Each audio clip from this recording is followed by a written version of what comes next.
ഫ്രണ്ട്സേ, ധന്യാണേ. അപ്പം ഇന്നേ ഉച്ചയൂണിൻ്റെ പരിപാടിയൊക്കെ കഴിഞ്ഞു കേട്ടാ. പിന്നെ ഇന്ന് കുറച്ച് ഉണ്ണിയപ്പത്തിന് ഓർഡർ ഉണ്ടായിരുന്നു. അപ്പോൾ ഉണ്ണിയപ്പവും ചുട്ടു, അതും കഴിഞ്ഞു കേട്ടാ.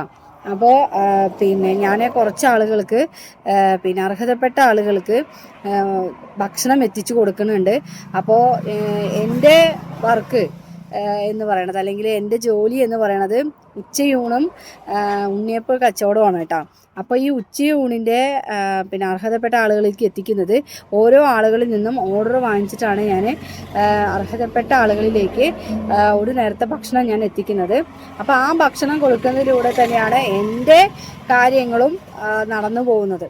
അപ്പോൾ നിങ്ങൾക്ക് ആർക്കെങ്കിലും അർഹതപ്പെട്ട ആളുകളിലേക്ക് ഒരു നേരത്തെ ഭക്ഷണം കൊടുക്കാൻ താല്പര്യം ഉണ്ടെങ്കിൽ 80 രൂപയാണ് ഒരു ഊണിന്.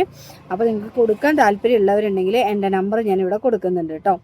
അപ്പോൾ ഇന്നത്തെ എൻ്റെ വിഷയം എന്ന് പറയണത്, കുറേ ആളുകൾ പിന്നെ ചോദിച്ചു, ഈ വിഷു ആശംസ ചെയ്ത ഒരു ആൾ പിന്നെ ശ്രീകൃഷ്ണനെ മുന്നിൽ വെച്ചിട്ട് പിന്നെ മന്തി വെക്കുകയും മന്തി കഴിക്കുന്ന രീതിയിലുള്ളൊരു പോസ്റ്റർ ഇടുകയൊക്കെ കണ്ടു. ഒരു വിവാദമായിരുന്നു. അതിനുശേഷം ഒരു തലയിൽ തൊപ്പി വെച്ച ഒരു ഉസ്താദ് പോലത്തെ ഒരാൾ, ആ ആളുടെ ഒരു AI ക്രിയേഷൻ വെച്ചിട്ട് പോർക്കുതി കഴിക്കുന്നതായിട്ട് ഇട്ടു. അങ്ങോട്ടും ഇങ്ങോട്ട് പരസ്പരമായി തല്ലുന്ന രീതിയിലുള്ള പോസ്റ്ററുകൾ ഇട്ടിട്ട് എന്തുകൊണ്ടാണ് തന്നെ നീയെ പ്രതികരിക്കാത്തത് എന്ന് ചോദിക്കുമ്പോൾ എനിക്ക് ഒന്നേ പറയാനുള്ളൂ, ഇത് വെറുതെ അങ്ങോട്ടും ഇങ്ങോട്ട് കുത്തിത്തിരിപ്പുണ്ടാക്കാനും പോസ്റ്റർ ഇട്ട ആളുകൾക്ക് ഇരുന്ന് കൈകൊട്ടി ചിരിക്കാനും ഒരു അവസരമാണ് നമ്മൾ ഉണ്ടാക്കുന്നത്. എൻ്റെ ചാനലിൽ ഞാൻ ഇന്ന് വരെ വർഗീയപരമായിട്ട് ഒരു വീഡിയോയും ഞാൻ ഇട്ടിട്ടില്ല. പ്രതികരിക്കേണ്ടതേ ഞാൻ പ്രതികരിക്കൂ, അതും നല്ല രീതിയിൽ പറഞ്ഞിട്ടായിരിക്കും ഞാൻ പ്രതികരിക്കുക.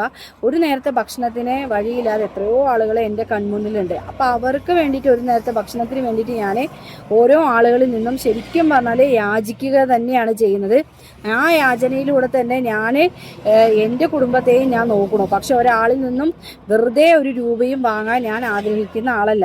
അപ്പോൾ നമ്മുടെ ചുറ്റിൽ പല പ്രശ്നങ്ങളും പല കാര്യങ്ങളും ചർച്ച ചെയ്യാനിരിക്കെ ഇങ്ങനെയുള്ള വർഗീയപരമായിട്ടുള്ള പിന്നെ പോസ്റ്ററുകളുടെ പിന്നാലെ ചെന്നിട്ടും അവരത് ചെയ്തില്ലേ, ഇവർ ഇത് ചെയ്തില്ലേ, നീ എന്താ അവരെക്കുറിച്ച് വീഡിയോ ചെയ്യാത്തത് എന്നൊക്കെ ചോദിക്കുമ്പോൾ അത് വല്ലാത്തൊരു വിഷമം തോന്നിക്കുകയാണ്. കാരണം വരും തലമുറകളെ ഒരിക്കലും വർഗീയതയിലേക്ക് നയിക്കാൻ എനിക്ക് താല്പര്യമില്ല. ഞാനും 2 കുട്ടികളെ വളർത്തുന്ന ഒരു അമ്മയാണ്. എൻ്റെ മകനെ ഇപ്പോൾ 12 വയസ്സായി, മകൾക്ക് ഇത് 6 വയസ്സാവാൻ പോകുന്നു. ഇവർ രണ്ടുപേരെയും ഞാൻ വളർത്തുന്നത് നല്ല മനുഷ്യത്വമുള്ള മക്കളായിട്ട് വളരണം.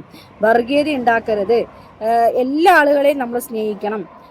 പിന്നെ ഓരോരുത്തർക്കും വ്യക്തിപരമായ രാഷ്ട്രീയങ്ങളുണ്ടാവും. പക്ഷേ ആ രാഷ്ട്രീയം നമ്മളൊരിക്കലും നമ്മുടെ പേഴ്സണൽ ലൈഫിൽ കൊണ്ടുവരരുത് എന്ന് പോലും ഞാൻ പഠിപ്പിച്ചു കൊടുക്കുന്നൊരു അമ്മയാണ്. അപ്പോൾ അതുകൊണ്ട് എനിക്ക് പ്രതികരിക്കണം എന്ന് തോന്നിയത് കൊണ്ടാണ് ഞാൻ പ്രതികരിച്ചത്. കാരണം ഫസ്റ്റ് പോസ്റ്റർ ഇട്ട ആൾ മാപ്പ് പറയുകയും പോലീസ് സ്വമേധയെ കേസെടുക്കുകയും ചെയ്തു എന്നാണ് അറിയുന്നത്. ഇപ്പോൾ രണ്ടാമത്തെ ആൾ അതേപോലെ ചെയ്തിട്ടുണ്ട്.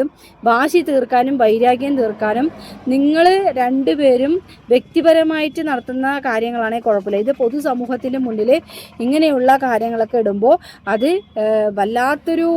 വല്ലാത്തൊരവസ്ഥയിലേക്ക് എത്തിച്ചേരുമെന്നുള്ളത് നമ്മൾ ഓരോരുത്തർ ചിന്തിക്കുക. അതേപോലെ ഈ പോസ്റ്റ് ഇടുന്ന ഏമാമാരും ചിന്തിക്കണം എന്നാണ് എനിക്ക് പറയാനുള്ളത്. അപ്പോൾ നിങ്ങൾ പോസ്റ്റ് ഇടുക, എന്നിട്ട് അതിൻ്റെ പിന്നിൽ ഒരുപാട് ചർച്ചകൾ വരിക, മനുഷ്യന്മാർ തമ്മിൽ തല്ലുക, എന്തിൻ്റെ ആവശ്യമാണ് ഇതിൻ്റെയൊക്കെ പിന്നിൽ? പിന്നെ എൻ്റെ വീഡിയോസ് ചെറിയ കുട്ടികൾ മുതൽ കാണുന്നതാണ്. അതുകൊണ്ട് ഞാനൊരു മയത്തിലും തരത്തിലൊക്കെ സംസാരിക്കുകയുള്ളൂ. അല്ലാതെ മറ്റുള്ളവർ പറയണ പോലെ അവരങ്ങനെയാണ് ഇവരിങ്ങനെയാണെന്ന് ഞാൻ പറയില്ല. അപ്പോൾ എന്തായാലും കാര്യങ്ങൾ മനസ്സിലായി എന്ന് വിചാരിക്കുന്നു. Thank you.